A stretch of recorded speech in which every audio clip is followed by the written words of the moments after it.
So আমরা অনেক সময় এটা বুঝি না যে sine theta plus cos theta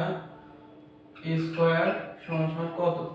তো এটা আসলে কিভাবে হয়ে থাকে, এটার জন্য আমরা আসলে একটা সূত্র অ্যাপ্লাই করে থাকি, সেটা হচ্ছে a প্লাস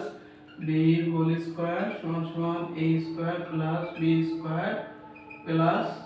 2ab। যদি এটাই হয়ে থাকে তাহলে পরে আমাদের এখানে লিখতে হবে হচ্ছে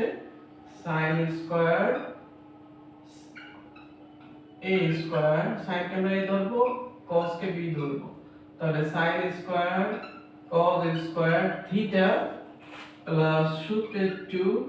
sin theta plus cos theta,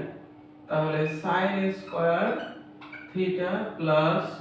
cos square theta plus